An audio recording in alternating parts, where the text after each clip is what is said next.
Assalamualaikum warahmatullahi wabarakatuh. Selamat sore dan salam sejahtera buat kita semua. Perkenalkan, saya Ali Azari Sinaga, Prodi Agribisnis Minang, bidang minat penyuluhan dan komunikasi pertanian. Nah, dari sini kita masuk ke praktik gitu kan, yaitu mengenai untuk menganalisa aspek non finansial. Nah, jadi sebelum itu ini kita langsung ke lokasi gitu, dalam artian oke, kita lanjut lagi. Jadi di sini kita langsung terjun ke lokasi ke sasaran usaha tani, yaitu sini saya sedang bersama Pak De Kusnadi selaku petani kunyit gitu kan. Nah, sebelum kita masuk ke narasumber, kita mau sebelum masuk kita ke sesi tanya jawab ke beliau gitu kan. Jadi di sini kita mau melihat untuk kebunnya beliau gitu kan seperti apa. Jadi ini kita lihat sendiri, ini tanaman kunyitnya. Nah, kebetulan ini yang udah yang tegak dan yang udah dicabut seperti ini. Oke, jadi ini udah saya lihat. Nah, tadi sebelum saya melakukan sesi tanya jawab, nah jadi saya mau kenal lebih dekat lagi ke Pak De Kusnadi.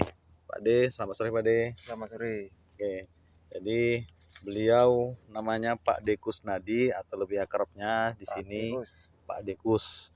Nah, jadi beliau selaku petani perorangan, ya, dalam artian usaha tani sebenarnya banyak berbagai macam komoditi, ada kunyit gitu kan, ada juga untuk seperti mentimun, cabai, ada pucuk ubi, singkong beserta yang lain. Tapi di sini saya melakukan praktek sesi tanya jawab ke beliau mengenai komoditi tanaman kunyit. Jadi seperti ini. Nah, ini contohnya teman-teman.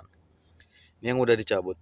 Nah, jadi beliau ini tanaman kunyit yang sudah dipanen ini dipasarkan kadang sebulan sekali Pak ya, kadang paling cepat seminggu sekali ya, seminggu sekali. Rata-rata kalau kunyit itu Pak setiap 1 minggu, kalau sini kan namanya kan pasar atau pekan. Oh, pasar, betul, pasar atau pekanan. Jadi berdasar kebutuhan sebenarnya. Sebenarnya tanaman kunyit ini salah satu dikatakan ya kebutuhan pokok. Jadi manfaatnya banyak. Jadi selain untuk ini salah satu bumbu dapur, kan ini salah satu rempah-rempah, ini juga digunakan orang untuk obat tradisional seperti pembuatan jamu ya Pak ya, jamu, pembuat ya, bahan utama untuk jamu. Jamu pasar itu jamu gendong, itulah untuk ibu-ibu itulah.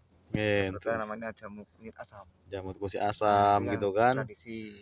Jamu tradisional dan obat-obatan lainnya. Dan tadi yang saya sebutkan tadi ini ya ini juga dijual ke mau kata peminatnya banyak juga, yaitu di rumah makan maaf kata itu restoran besar. Jadi bahan utamanya banyak juga.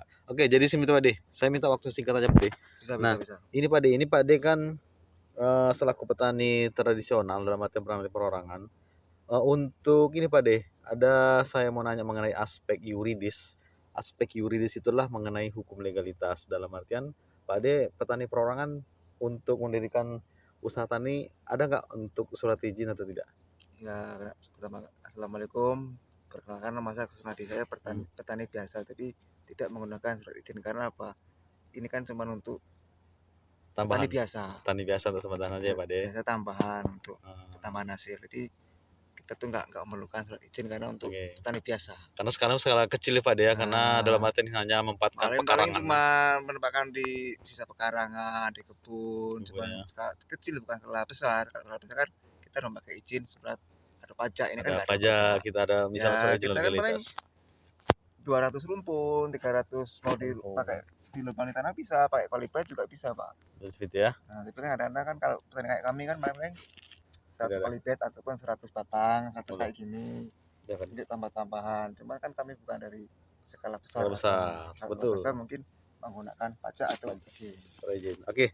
Jadi tadi udah saya tanya mengenai yuridis, aspek yuridisnya mengenai untuk izin, legalitas dan lain-lain. Ternyata beliau ini Pak De Kusnadi tidak ada membuat surat izin secara legalitas ke pemerintah, karena beliau ini adalah memanfaatkan areal pekarangan, tapi hasil tani tersebut seperti salah satu yang kunyit ini dijual di pasaran.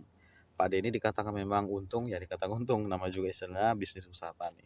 Jadi intinya Pak Dubes tadi sudah menyebutkan tidak ada untuk membuat surat izin ke pemerintah atau secara legalitas. Terima kasih.